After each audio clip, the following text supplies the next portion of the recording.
আসসালামু আলাইকুম।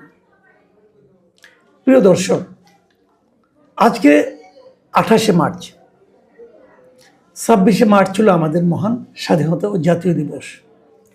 আমাদের স্বাধীনতা দিবসে একটা বিষয় আমি খুবই খেয়াল করেছি, এবং আমার অন্য যে চ্যানেলটা আছে, অন্য মঞ্চ, সেখানে আমি বিভিন্ন ইন্টারভিউয়ে দুটো প্রোগ্রামে অন্ততপক্ষে দুজন আলোচককে আমি প্রশ্নটা করেছিলাম যে আমাদের স্বাধীনতা দিবসের যে আলোচনা অনুষ্ঠানগুলি হচ্ছে বিভিন্ন পত্রপত্রিকায়, মিডিয়ায়, বিভিন্ন টেলিভিশনে যে অনুষ্ঠানগুলি হচ্ছে, সেই অনুষ্ঠানগুলো যতটুকু আমি দেখেছি স্বাধীনতা দিবস নিয়ে অনেক অনুষ্ঠান হয়েছে, কিন্তু বিস্ময়করভাবে আমাদের স্বাধীনতার সঙ্গে সবচেয়ে বড় যে নামটি, যে ব্যক্তির নাম বঙ্গবন্ধু শেখ মুজিবুর রহমান, তার নামটা সচেতনভাবে সবাই দেখি এড়িয়ে গেছে, এবং ওনার ভূমিকা নিয়ে কোনো আলোচনাই হয়নি। সবাই যেন ব্যস্ত ছিলেন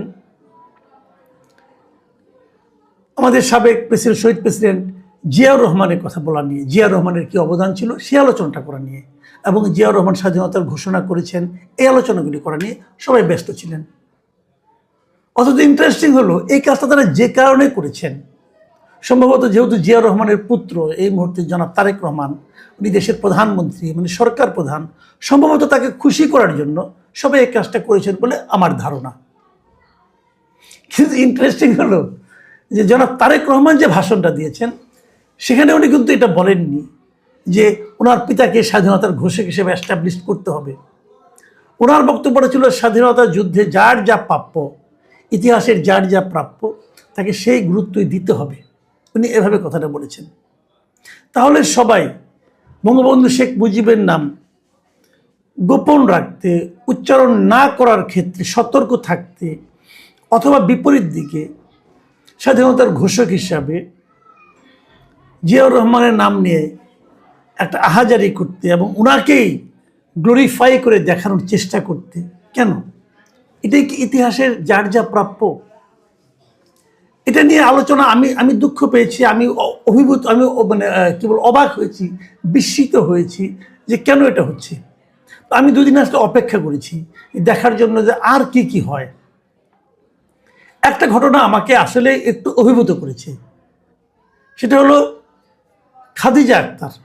এই ভদ্রমহিলা, উনি একজন সরকারি আমলা, এবং খুব বড় আমলা নন, উনি একজন ইউএনও, মানে উপজেলা নির্বাহী কর্মকর্তা। উনি যে ভূমিকাটা পালন করেছেন, আমি বিস্মিত হয়েছি এবং অভিভূত হয়েছি, মুগ্ধ হয়েছি। কে এই খাদিজা আক্তার? উনি ঝিনাইদহের মহেশপুর উপজেলার একজন উপজেলা নির্বাহী অফিসার। তুমি সেখানে মহেশপুরে, ঝিনাইদহের মহেশপুরে উনি একটা স্বাধীনতা দিবসের অনুষ্ঠানে উনি বক্তৃতা দিচ্ছে, যে ওখানে উনি মানে স্বাধীনতার ঘোষক হিসাবে শহীদ জিয়ার নামটা উচ্চারণ করেননি। এই জন্য স্থানীয় বিএনপি ওনার ব্যাপারে ক্ষুব্ধ হয়েছেন এবং তারা অনুষ্ঠান বর্জন করেছেন, এবং তার বিরুদ্ধে ঝাড়ু মিছিল করার মতো কর্মসূচিও ঘোষণা করেছেন স্থানীয় বিএনপি। এবং তখন এরপরে যখন এই খাদিজা আক্তারকে গণমাধ্যম কর্মীরা জিজ্ঞাসা করেছেন যে আপনি কেন সেখানে জিয়াউর রহমানের নাম নেননি স্বাধীনতার ঘোষক হিসেবে, খাদিজা আক্তার কি উত্তর? আমি উত্তরটা, ভিডিওটা দেখেছি, এত পরিমিতি বোধে ভদ্রমহিলার, আমি আসলে মুগ্ধ হয়েছি। উনি কি বলেছেন? উনি বলেছেন যে আমরা প্রজাতন্ত্রের দায়িত্ব পালন করি, সরকার ও আইন যেভাবে বলবে সেভাবেই আমরা দায়িত্ব পালন করার চেষ্টা করি। স্বাধীনতার ঘোষক হিসাবে সংবিধানে অন্য একজনের নাম রয়েছে, সেটা আগে পরিবর্তন করতে হবে। দেখেন, আমি এই জন্যই বললাম যে আমাদের আমলাদের চরিত্র হওয়া উচিত এরকম। একজন মাঠ পর্যায়ের আমলা, উনি কি বলেছেন যে আপনি আমাদের সংবিধানে যেটা আছে সেখানে অন্য একজনের নাম আছে, উনি নামটা উচ্চারণ করেন নাকি, দেখেন কতটা সতর্ক। এই নামটা উচ্চারণ করেন, অন্য একজনের নাম। কার নাম আছে? ওখানে বঙ্গবন্ধু শেখ মুজিবুর রহমানের নাম আছে, এবং উনি সেটাও উল্লেখ করেছেন যে সংবিধানের ষষ্ঠ তফসিলে এই জিনিসটা আছে। আর আপনাদের আমি আরেকটু বোঝাই যে ষষ্ঠ তফসিলে কি আছে। সেখানে স্পষ্টভাবে বলা হয়েছে যে 1971 সালের 26শে মার্চ বঙ্গবন্ধু শেখ মুজিবুর রহমান কর্তৃক বাংলাদেশের স্বাধীনতা ঘোষণা করা হয়েছে। এখানে সুস্পষ্টভাবে এই তফসিলের এই ধারাটা অনুযায়ী, এই বক্তব্যগুলি অনুযায়ী বঙ্গবন্ধু শেখ মুজিবুর রহমানকে বাংলাদেশের স্বাধীনতার ঘোষক হিসেবে সাংবিধানিক স্বীকৃতি দিয়েছে। স্পষ্ট কথা। আপনি দেখবেন এখন যখনই কোনো বিতর্ক আসে, বিশেষ করে বিরোধী দল জামাত ইসলাম, এনসিপি যখনই কোনো কথা বলেন, দেখবেন সরকারের পক্ষ থেকে, যেমন আমাদের সালাউদ্দিন আহমেদ সাহেব প্রায়ই বলেন, আমরা সংবিধান মেনে চলব। শুনতে খুব ভালো শোনা যায়, কিন্তু সংবিধান মেনে কি কাজগুলো সবাই করছে? তার দল, আমি ঝিনাইদহের কথাই বলি, তার দল যে ঝিনাইদহে ওর বিরুদ্ধে ঝাড়ু মিছিল করতে চান উপজেলা কর্মকর্তার বিরুদ্ধে, সেটা কি সংবিধান সম্মত ছিল? উনি সংবিধান লঙ্ঘন করেননি বলে তার বিরুদ্ধে ঝাড়ু মিছিলের আয়োজন করা হয়েছে। উনি সংবিধান অনুযায়ী চলেছেন বলে তার বিরুদ্ধে ঝাড়ু মিছিল করার শেষ পর্যন্ত এটা হয়নি। কেন হয়নি সেটা আরো ইন্টারেস্টিং ঘটনা, ওই ঘটনা একটু পরে আসতেছি। তো তাহলে সংবিধান সমুন্নত কে রাখতেছে? একদম মাঠ পর্যায়ের একজন কর্মকর্তা। উনি দেখিয়ে দিয়েছেন যে গার্ডস কাকে বলে, উনি দেখিয়েছেন যে মেরুদণ্ড কাকে বলে, উনি দেখিয়েছেন যে আমলাদের চরিত্র কি হওয়া উচিত। আমলারা পেশাদার আমলা উনি, কিন্তু এই চরিত্রটা কি শীর্ষস্থানীয় আমলা, মানে যারা সচিব আছেন, তারা দেখাতে পারছেন না। তারা কর্মকর্তা হুজুরের তুষ্টির জন্য কর্মকাণ্ড করছে, অথচ হুজুর সেটা চেয়েছে কিনা এটাও কেউ জিজ্ঞাসা করছে না। ওনারা ভাবছেন বঙ্গবন্ধুকে বাদ দিয়ে কেবল স্বাধীনতার ঘোষক হিসেবে জিয়াউর রহমানের মানে যদি প্রশংসা করা যায়, তার নাম বারবার উচ্চারণ করা যায়, তাহলে বোধ হয় তারেক রহমান সাহেব খুশি হবেন, এবং তারেক রহমান সাহেবের সঙ্গে যারা আছেন তারাও সেই আচরণটা করে যাচ্ছেন। কিন্তু তারেক রহমান কি বলেছেন যে স্বাধীনতার কথা বলতে যে আপনারা বঙ্গবন্ধু শেখ মুজিবের কথা একদম বাদ দিয়ে দেন? বলেছেন? বলেননি তো। দেখুন, ইতিহাসের যার যা পাওনা তাকে তো দিতে হবে। যদি আপনি আজকে না দেন, আপনি তো ভাববেন যে আমি হয়তো জিতে গেলাম, কিন্তু আপনি যে জেতেননি এটা ইতিহাসে একদিন লেখা হবে। আমি উদাহরণ দিয়ে বলি, আওয়ামী লীগ আমলে কি হয়েছে। আওয়ামী লীগে শেখ হাসিনার যে আমল ছিল, গত 15 বছরের কথা বলি, গত 15 বছরে শেখ হাসিনা এমন একটা আচরণ করেছেন যে স্বাধীনতা যুদ্ধে উনার পিতা মানে বঙ্গবন্ধু শেখ মুজিবুর রহমান ছাড়া আর কার কোনো ভূমিকা ছিল না। এটা কি ঠিক না? এটা একেবারেই ঠিক না। বঙ্গবন্ধু অবশ্যই মহানায়ক ছিলেন। বঙ্গবন্ধুর নির্দেশে, বঙ্গবন্ধুর রাজনীতির কারণেই আমরা স্বাধীনতাটা পেয়েছি, এতে কোনো সন্দেহ নাই, কারো কোনো সন্দেহ নাই। কিন্তু তাই বলে কি স্বাধীনতায় আর কারো নাম নেই? এই স্বাধীনতা যুদ্ধে কি তাজউদ্দিন আহমেদের কোনো ভূমিকা ছিল না? তাজউদ্দিন আহমেদ ছিলেন স্বাধীনতা যুদ্ধে আমাদের যুদ্ধকালীন যে সরকার, বিপ্লবী সরকার, সেই সরকারের প্রধানমন্ত্রী। উনি দেশে বিদেশে, সারা দেশে, সারা দুনিয়াতে উনি কিন্তু সমস্ত কিছু করেছেন, দুতিয়ালি করেছেন এবং স্ট্র্যাটেজি নির্ধারণ করেছেন। স্বাধীনতা যুদ্ধের সর্বাধিনায়ক কে ছিলেন? কর্নেল ওসমানী ছিলেন, জেনারেল ওসমানী ছিলেন। তাকে আপনি ভুলে যাবেন? স্বাধীনতা যুদ্ধে যে সেক্টর কমান্ডার ছিল, সেই সেক্টর কমান্ডাররা কারা ছিলেন? তাদের মধ্যে জেট ফোর্সের অধিনায়ক কে ছিলেন? একজন সেক্টর কমান্ডার কে ছিলেন? জিয়াউর রহমান ছিলেন। এবং এটাও সত্য যে 27 তারিখে কালুরঘাট বেতার কেন্দ্র থেকে জিয়াউর রহমান বঙ্গবন্ধুর পক্ষে স্বাধীনতার ঘোষণা দিয়েছিলেন। সেই ঘোষণার কারণে আমাদের যারা নাকি মুক্তিযোদ্ধা যারা ছিলেন, তারা বিভিন্ন জায়গায় ছড়িয়ে ছিটিয়ে ছিলেন। তারা বুঝতে পারছিলেন না তারা কি করবেন। সেই সময় ওই সময় তৎকালীন মেজর জিয়াউর রহমানের একটা ঘোষণা সকল মানুষকে কিন্তু ঐক্যবদ্ধ করেছে। এর গুরুত্ব আপনি ইগনোর করতে পারবেন না। সমস্ত এই দেখেন, আমি যার যার নাম বললাম, এই প্রত্যেককে কিন্তু তার অবস্থান থেকে দেখতে হবে। কোনো একজনকে বাদ দিলে হতো না।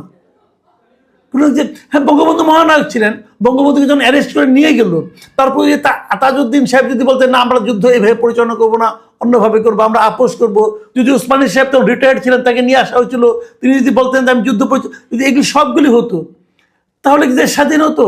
হয়তো হতো না, হয়তো অন্য কিছু হতো। কিন্তু এভাবে 9 মাসের মাথায় আমরা পেতাম না। কাজেই স্বাধীনতা যুদ্ধ, মুক্তিযুদ্ধ, আমাদের স্বাধীনতা প্রাপ্তি, বিজয়, এই সব কিছু একটা সম্মিলিত প্রচেষ্টা। এই প্রচেষ্টার এক একজনের এক একটা ভূমিকা মাথায় রাখতে হবে। এক একজনের এক একটা ভূমিকা। ধরেন একটা বড় মেশিন, সেই মেশিনটাকে ঠিক রাখার জন্য কিন্তু যখন ধরা যাক একটা প্লেন, আমি প্লেনের কথাই বলি, প্লেনের যদি চলন্ত অবস্থা একটা স্ক্রু যদি ঠিকঠাক মতো কাজ না করে, ওই প্লেন কিন্তু ক্র্যাশ করবে, ক্র্যাশ করবে। কিন্তু স্ক্রুটাকে কিন্তু ক্যাপ্টেন বলা যাবে না, ক্যাপ্টেন আরেকজন। কিন্তু প্লেনটাকে উড়িয়ে নেওয়ার জন্য স্ক্রুটারও দরকার আছে, ক্যাপ্টেনেরও দরকার আছে। আবার ধরেন প্লেনের মধ্যে একাধিক ইঞ্জিন থাকে, একটা ইঞ্জিন কলাপস করলে আরেকটা ইঞ্জিন চলবে, কিন্তু ক্যাপ্টেন না থাকলে কিন্তু দুইটা ইঞ্জিন চালু থাকার পরও প্লেন ক্র্যাশ করবে। এখানে হলো হিসাবটা, যে সবারই ভূমিকা আছে, সব মিলিয়ে একটা প্যাকেজ, এই প্যাকেজটাকে দেখতে হবে। স্বাধীনতার ঘোষণা কে করেছে না করেছে এটা নিয়ে যদি আমরা এখন এত অপ্রয়োজনীয় একটা বিষয়, আমাদের দেশ স্বাধীন হয়েছি, আমরা বলি না যে ছেলের মনে করেন একটা সন্তান জন্ম নিল, পুত্র সন্তান জন্ম নিল, অনেকে আমরা আজান দিই কিন্তু, হ্যাঁ, তো এখন আজান কে দিল এটার উপরে কি এই পুত্রের ভবিষ্যৎ নির্ভর করবে? করবে ভাই? করবে না। এইগুলি মনে রাখতে হবে। দেশ এখন 52 বছর বয়স হয়েছে দেশের, এখন আমরা ওই বিষয়টা নিয়ে তর্ক না করি, ওই বিষয়টা নিয়ে আমরা যত তর্ক করব, যত একজনকে ছোট করে দেখাতে চাইব, মনে রাখবেন সে তত আপনার অলক্ষ্যে আরো বড় হয়ে যাবে। আর যত আপনি একজনকে বড় করে দেখাতে চাইবেন, সে তত নিচে নামতে থাকবে। শেখ হাসিনা এই ভুলটা করেছিল। শেখ হাসিনা সবাইকে বাদ দিয়ে কেবল তার পিতাকে বড় করতে চেয়েছিল। উনি ওনার পিতার মূর্তিকে অনেক উঁচু করেছিলেন, যত উঁচু করেছিলেন তত নিচে নেমে গেছে ওনার পিতার মূর্তি। আমি তো এটাও বলবো যে বঙ্গবন্ধু দুর্ভাগ্য যে ওনার কন্যা ওনাকে নিয়ে এই রাজনীতিটা করেছেন। বঙ্গবন্ধু শেখ মুজিব এদেশের সকলের, উনি একজন মানুষ ছিলেন, দেবতা ছিলেন না, মাথায় রাখতে হবে। উনি স্বাধীনতা যুদ্ধ পর্যন্ত এই দেশের মানুষকে ঐক্যবদ্ধ রেখেছেন এবং একটা স্বাধীন মানচিত্র, স্বাধীন পতাকা দিয়েছেন। কিন্তু স্বাধীনতার পর উনি দেশ শাসন করতে যে খুব সাফল্যের পরিচয় দেননি। ওনার আমলে এই দেশে প্রথম দুর্ভিক্ষ হয়েছিল, এটাও মানতে হবে। সব মিলিয়ে আমরা কিন্তু আজ দেশের এই 55 বছর অতিক্রম করেছি, এটাকে মানতে হবে। আর আমাদেরকে বলি, এই খাদিজা আক্তারকে দেখুন, আপনাদেরই ছোট বোন, হয়তো আপনাদের সন্তানের মতো বয়স হবে ওনার, ওনার কাছ থেকে শিখুন যে আমলাতন্ত্রের পেশাদারিত্ব কাকে বলে। আপনারা কিন্তু বৃদ্ধ হয়ে গেছেন, নতজানু হয়ে গেছেন, মেরুদণ্ড হারিয়ে ফেলেছেন। আপনারা শিখুন কি করতে হবে। সংবিধান চেঞ্জ করুন, সংবিধানে যা লেখা থাকবে তাই মানবেন। সংবিধান আপনি চেঞ্জ করবেন না, সংবিধান ওইভাবে রাখবেন। আবার বলবে যে স্বাধীনতা ঘোষক তুমি আরেকজনকে বলো, সে বলে নাই, সে দেখিয়েছে। এখন আমি বলছিলাম ঝাড়ু মিছিলের কথাটা বলে শেষ করি। ঝাড়ু মিছিল ওনারা করেন নাই কেন? ওনারা বললেন যে এই ঘটনার পর নাকি তাকে বদলি করে দেওয়া হয়েছে আরেক জায়গায়। হ্যাঁ, তাকে বদলি করে দেওয়া হয়েছে, তাকে বাগেরহাটের চিতলমারি উপজেলায় বদলি করা হয়েছে। এটা শুনে ওনারা খুশি হয়ে গিয়েছিলেন যে অতএব এটা বন্ধ। ইন্টারেস্টিং হলো এই বদলির আদেশটা হয়েছে যেদিন এই অনুষ্ঠানে 26শে মার্চের অনুষ্ঠানে ছিলেন তার আগের দিনের ডেটে। কাজে এটা ছিল একটা রেগুলার বদলি। আমি যারা বদলি আদেশটা করেছেন আমি তাদেরকেও ধন্যবাদ দিচ্ছি যে আপনারা একটা রেগুলার কাজ করেছেন। সব মিলিয়ে আমি বলবো সরকারকে এখন ভূমিকা রাখতে হবে। আপনারা যেই মুহূর্তে সংবিধান চেঞ্জ করবেন সেই মুহূর্তে থাকবে, যা থাকবে তাই বলা হবে। কিন্তু আমি সরকারকে আরেকটা সবিনয় অনুরোধ করব, যদি আপনারা এই ষষ্ঠ তফসিলটাকে চেঞ্জ করেন অথবা বিলুপ্তও করতে পারেন, কোনো সমস্যা নেই। কারণ স্বাধীনতা কে ঘোষণা দিল কে দিল না এটা সংবিধানে রাখার ব্যাপার না।